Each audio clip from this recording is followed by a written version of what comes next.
नमस्कार विद्यार्थी मित्रांनो, तर आजच्या व्हिडिओमध्ये आपण 6 डिसेंबर 2025च्या खूप महत्त्वाच्या 10 चालू घडामोडी पाहत आहोत। तर विद्यार्थी मित्रांनो, पहिला आजचा आपला प्रश्न पाहूया। तर महिला शांती व सुरक्षा निर्देशांक 2025 ते 2026 कोणत्या विषयाशी संबंधित आहे? तर महिलांच्या जागतिक स्थितीवरील निर्देशांक यानंतर आपल्या महाराष्ट्राने एका महिन्यामध्ये किती सौर सिंचन पंप बसून गिनीज विश्व विक्रम नोंदवला आहे? तर 45,911। यानंतर कर पारदर्शकतेवरील जागतिक मंचाच्या 18व्या अधिवेशनाचे उद्घाटन कोणी केले आहे? तर अर्थमंत्री निर्मला सीतारामन यांनी। यानंतर अर्जुन एरिगेसी यांनी जेरुसलेम मास्टर्स 2025 चे विजेतेपद कोणाला पराभूत करून जिंकले आहे? तर विश्वनाथन आनंद यांना।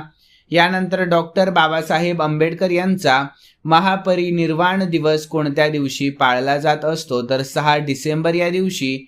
यानंतर माधव खुराना यांची कोणत्या प्रकरणामध्ये विशेष लोक अभियोजक म्हणून नियुक्ती करण्यात आली आहे? तर लाल किल्ला बॉम्बस्फोट प्रकरणामध्ये। यानंतर पुढील प्रश्न, तर मिझोरामचे कोणते माजी राज्यपाल 73व्या वर्षी निधन पावले आहे? तर स्वराज कौशल। यानंतर DRDOने कोणती प्रणाली यशस्वीपणे चाचणी केली आहे? तर लढाऊ विमान एस्केप सिस्टमचा उच्च गती रॉकेट स्लेज चाचणी। तर विद्यार्थी मित्रांनो, आपल्या या व्हिडिओचं लाईकचं टार्गेट फक्त 1000 लाईक ठेवलेलं आहे। सर्व विद्यार्थ्यांनी टार्गेट पूर्ण करा।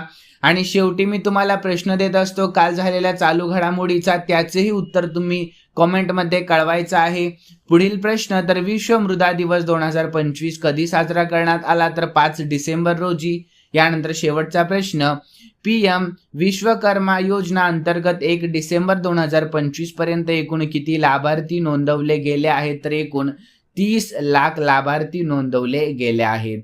यानंतर विद्यार्थी मित्रांनो, खालील प्रश्न मी स्पेशली तुमच्यासाठी ठेवलेला आहे आणि हा प्रश्न आपण कालच्या चालू घडामोडीमध्ये पाहिला होता। तर प्रश्न पाहूयात, आपल्या महाराष्ट्राच्या नवीन पोलीस महासंचालकपदी कोणाची नियुक्ती करण्यात आली आहे? तर सर्व विद्यार्थ्यांनी या प्रश्नाचे योग्य उत्तर आपल्या कॉमेंटमध्ये कळवा। आणि तुम्हाला जर आजचा व्हिडिओ आवडलेला असेल तर नक्की सर्वांनी या व्हिडिओला लाईक करा, शेअर करा आणि सबस्क्राईब करायला अजिबात विसरू नका। तर चला भेटूयात नवीन व्हिडिओमध्ये। धन्यवाद।